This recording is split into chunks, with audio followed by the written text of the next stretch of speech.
reçois au nom de Jésus, dans l'amour du Père, l'enveloppe, le cocon du Saint-Esprit qui vient, qui te transforme comme la chenille devient papillon. Oui, reçois l'amour, reçois l'humilité.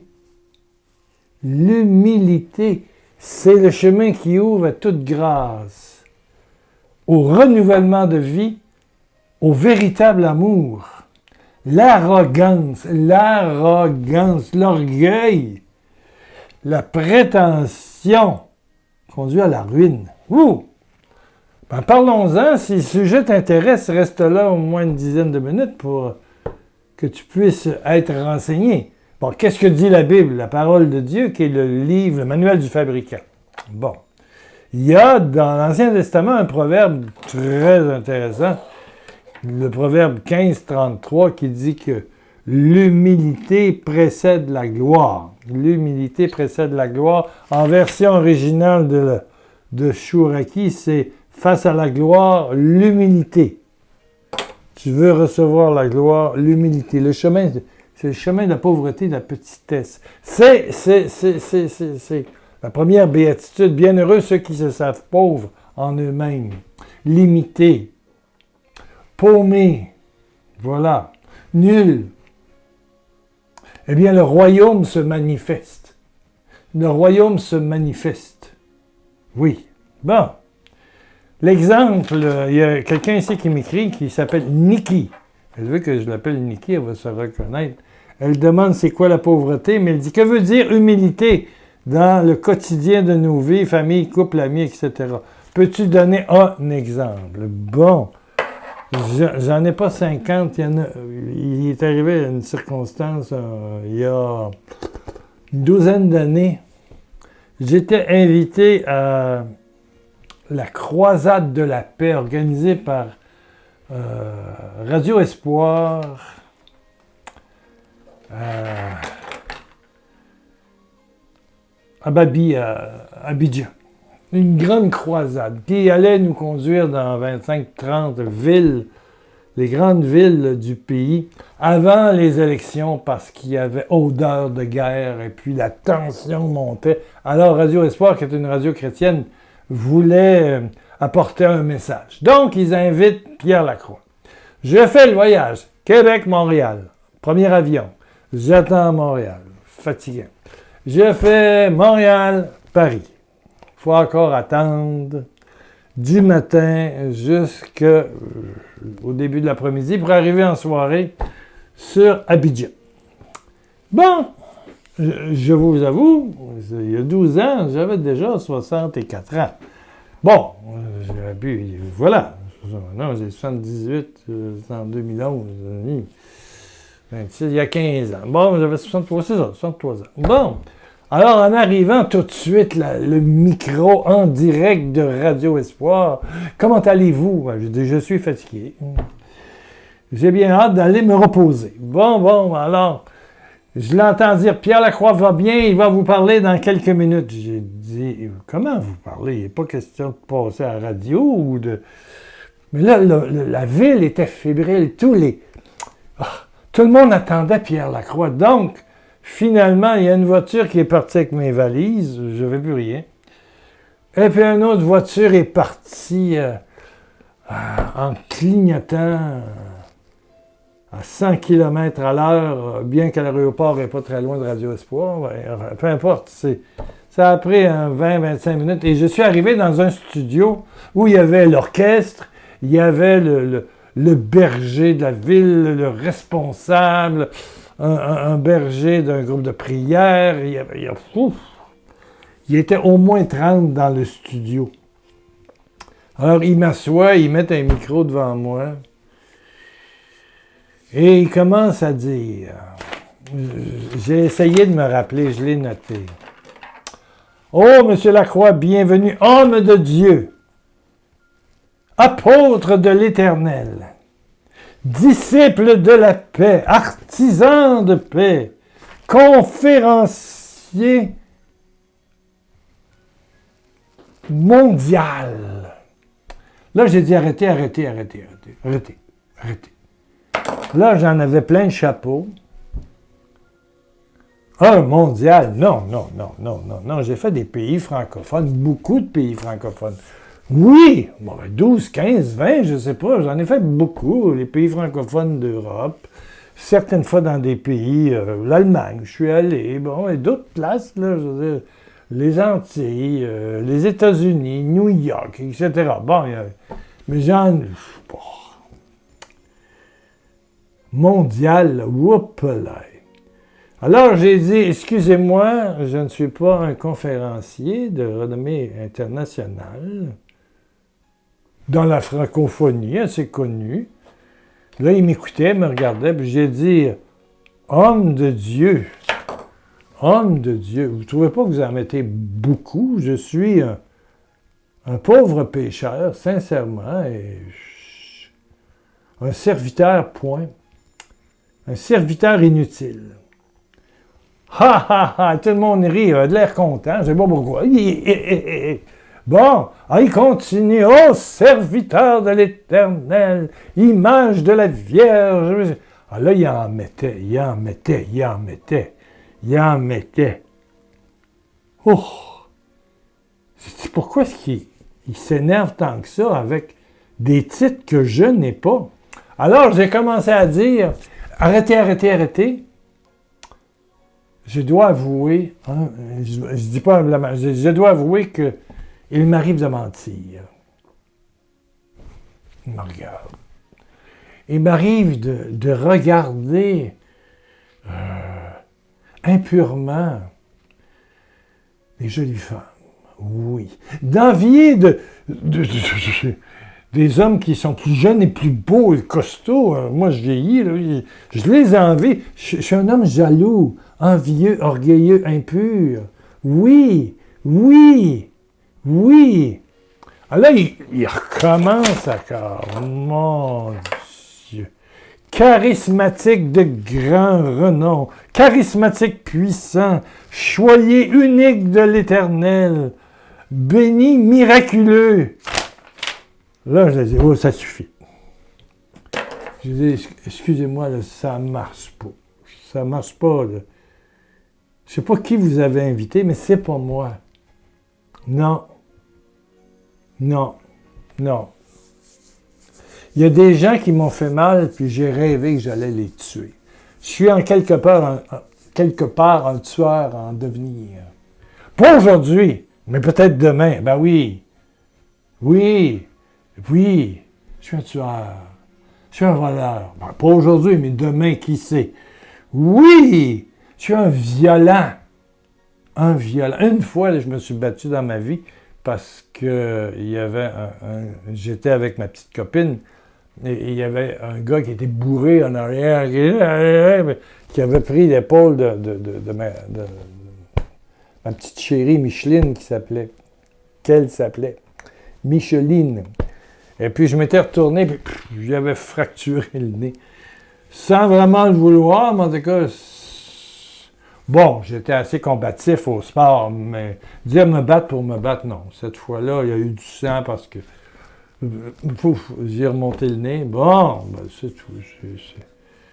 Mais je suis violent, voleur. Puis là, tout le monde, j'ai dit, ben, violeur aussi, tiens. Pas aujourd'hui, mais demain. Non, aujourd'hui, je violerai personne. Abuseur, infidèle à ma femme, je suis... Là, je sortais tous les péchés qu'il n'y avait pas. Alors là, la figure de tout le monde était en déconfiture. C'était... Tout le monde... Là, il y avait une petite musique pendant qu'il m'attribuait le disciple unique de l'Éternel, homme de Dieu, sacerdoce royal, enfant du roi. Mais là, il n'y avait plus ça. Là, ils ont réalisé que... ils avaient devant eux un triple nul. Le plus grand des pécheurs. Oui.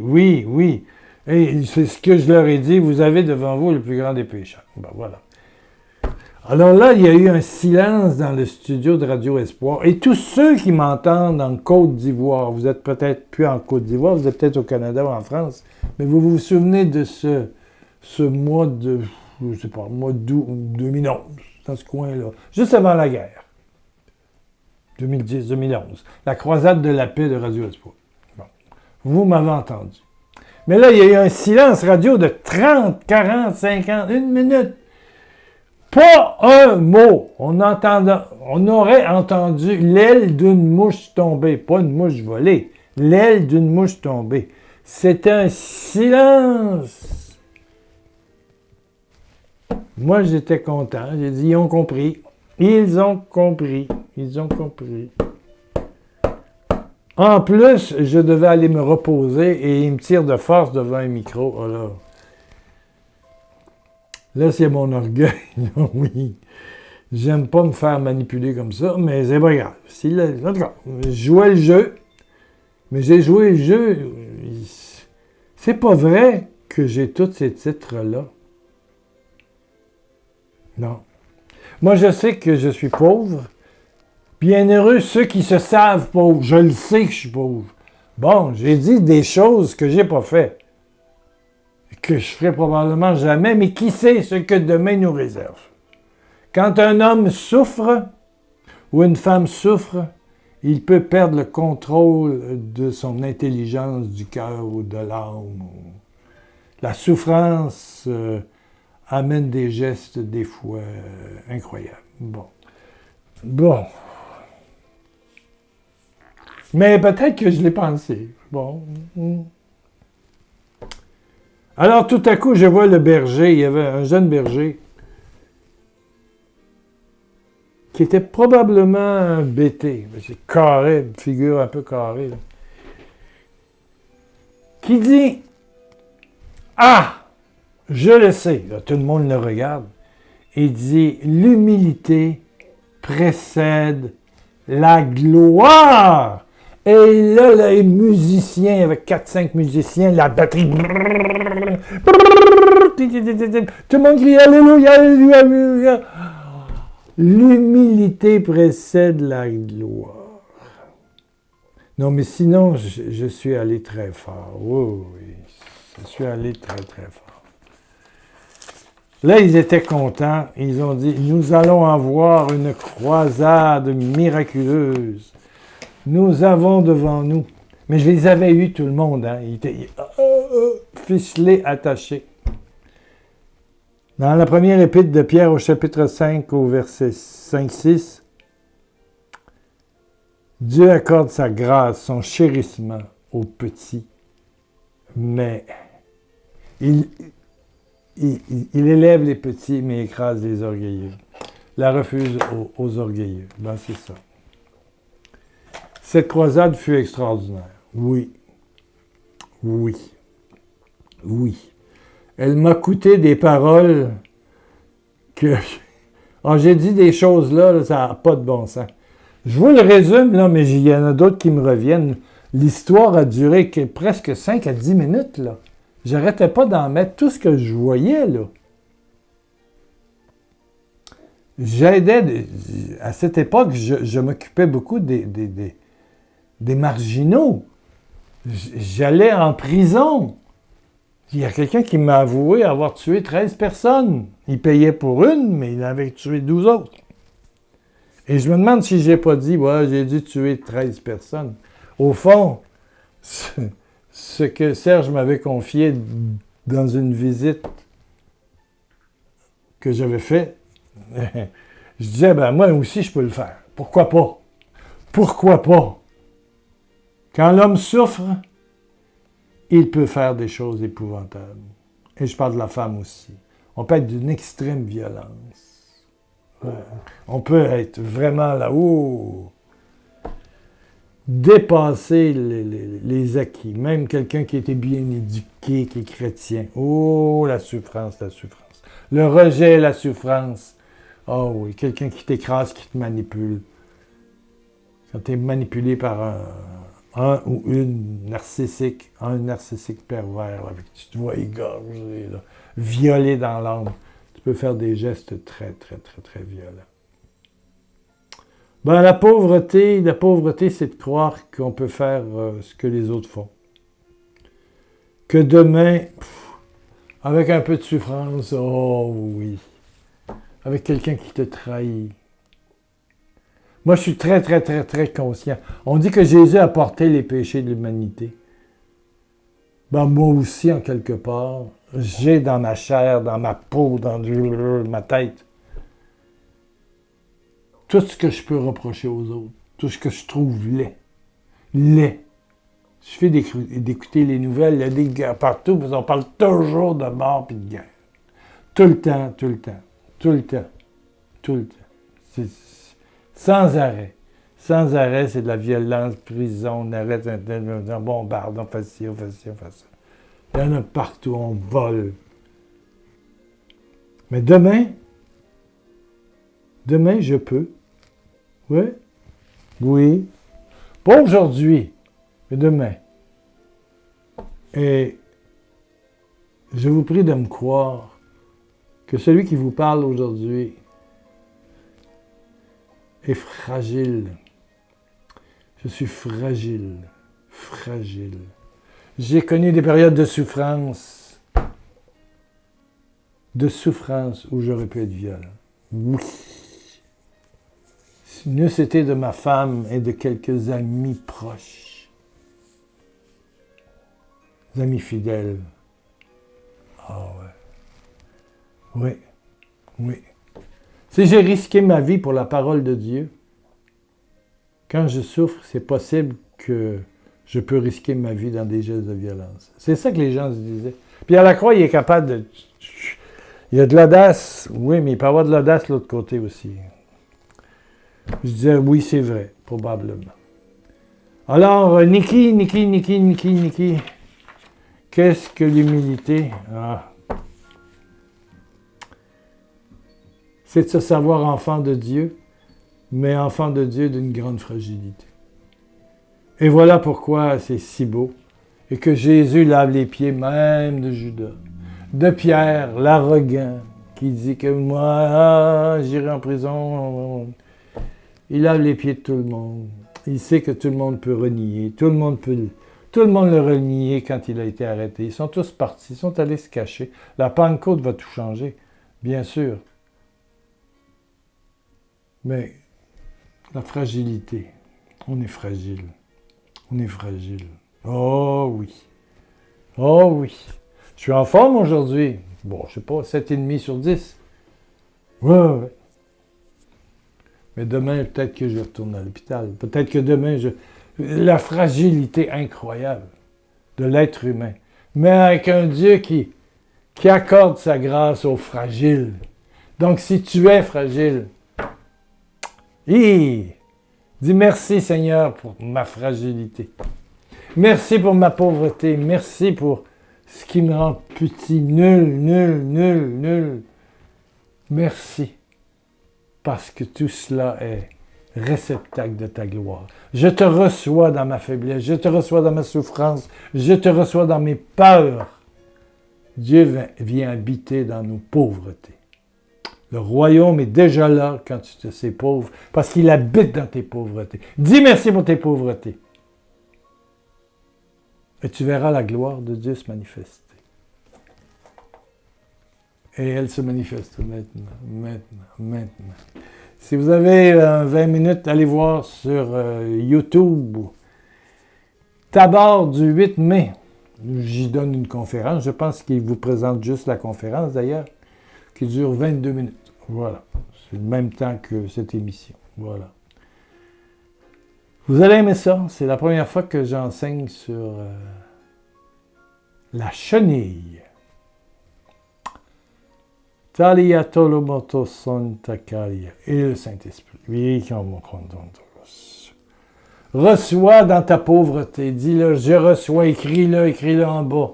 Écrivez des commentaires. Beaucoup, des petits pouces en l'air. Allez, mettez un petit mot. Je viens de.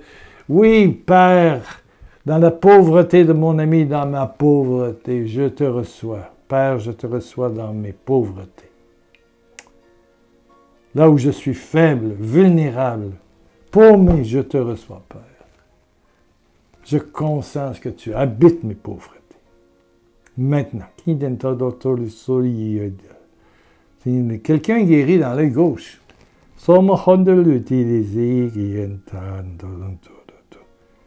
Le Seigneur manifeste sa gloire. Hein? Et je te dis au nom de Jésus-Christ, tu es guéri. Dans toute cette section de ton épaule, ta colonne, là, du côté droit, il y a quelque chose qui ne va pas. Tu sens la chaleur, la puissance de l'Éternel. Toi qui portais une blessure infectée dans ton cœur parce que tu as été abusé par quelqu'un de ta famille.